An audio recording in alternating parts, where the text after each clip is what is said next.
Well, hello there, and welcome to another episode of Scouting 5, recapping scouting news from around the world for the week of February 17th, 2025. I'm Scouter Ken, and I am once again recording from St. Albert, Alberta.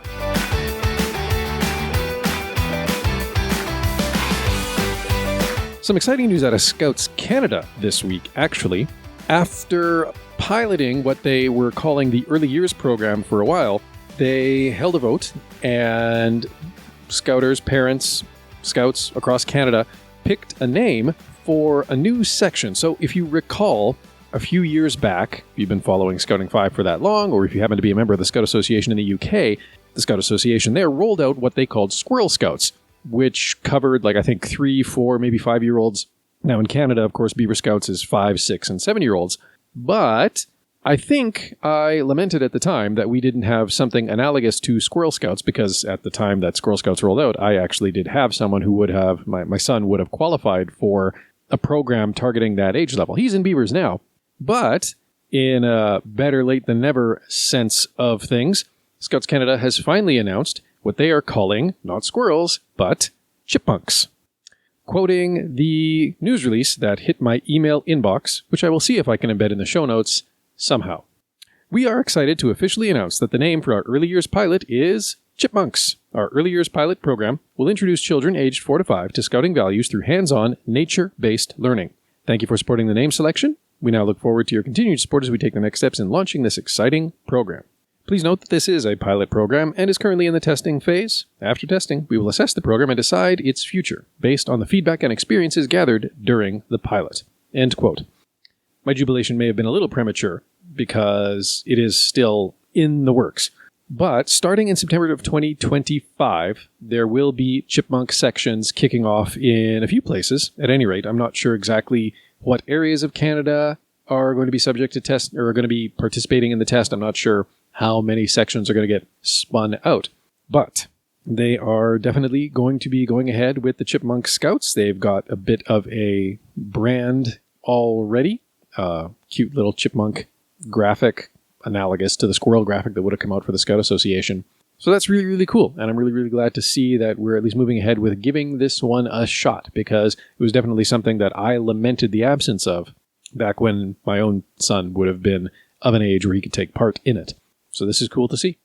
And did you know that Scouts in France actually partner with the Forest Fire Defense Program there to spot wildfires? Quoting scout.org, nearly 1,000 young people across France volunteer to protect the environment every summer, particularly as part of the Prefectural Forest Fire Defense Program. In the south of France, where drought and wildfires are a persistent threat, Scouts aged 14 to 21 join forces with the Marseille Marine Fire Brigade to safeguard natural areas. Now in its 4th decade, this collaboration is a unique example of youth taking responsibility for their environment and community. The Scouts' mission is diverse, ranging from patrols in forest massifs to raising public awareness about fire risks. The program also includes observation points for early fire detection, and during high-risk red fire days, young Scouts are stationed at barriers to prevent hikers from entering restricted sites. In 2023 alone, 461 young people participated in these efforts, gaining education on forest protection, while contributing 9,000 hours of civil security activities. These hours, equivalent to 59 full-time positions, included tasks such as patrolling fire-prone areas, raising public awareness, and assisting in detecting and preventing potential fires. As part of the Prefectural Fire Defense System, Scouts successfully reported 12 instances of suspicious smoke, potentially preventing devastating fires. End quote. So that's a really, really cool thing.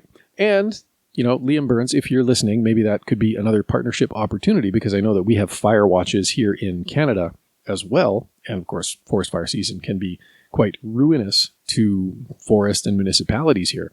So if anybody from Northern Lights Council, Chinook Council, or National is listening, potential partnership. That's all I'm saying.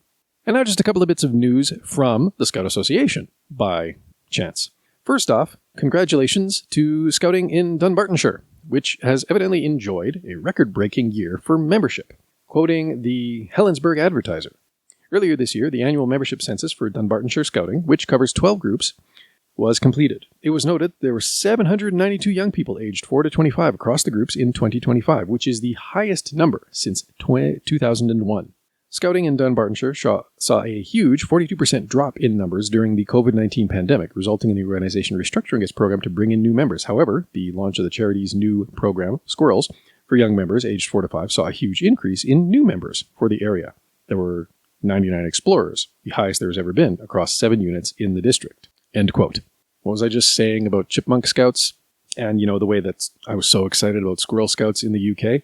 And clearly, proof is in the pudding, because Squirrel Scouts came out, around the same time as the pandemic. I'd have to go back in time to actually check when the program launched, but seems to have been integral to rapid membership rebuild for Scouting, at least in Dunbartonshire, and if I had to guess, probably in other places across the UK as well. And finally, there's going to be a flurry of links in the show notes regarding the Southern 50 event, which is an annual event, I gather, that the Scout Association in the UK challenges its members to take part in.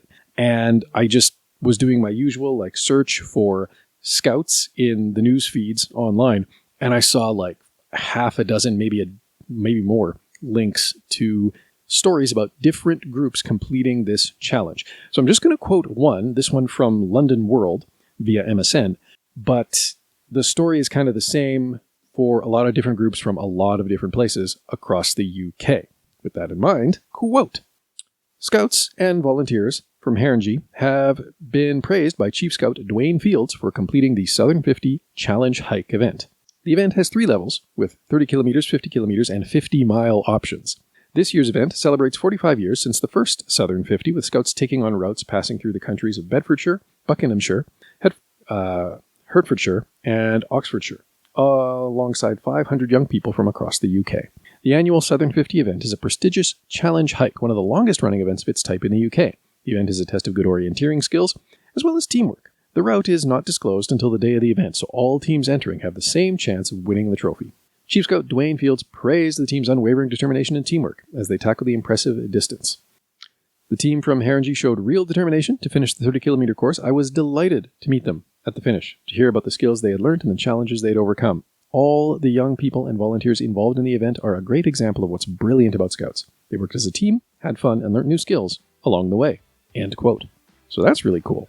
From a national hiking challenge. I guess it works a little bit easier in the UK when, nobody's really that far away from where all of these, from all of the different areas that all the different counties that these events are taking place in. It would be a little bit harder to do something like that in Canada. That said, you could maybe do it at a council level. Still, congratulations to all the troops involved. And like I say, check the show notes. There's going to be half a dozen links to different stories about groups that completed different lengths of the challenge and what Chief Scout Dwayne Fields had to say to each of them. And that is all the news I have for you this week. Thank you again for listening. And until next time, be prepared.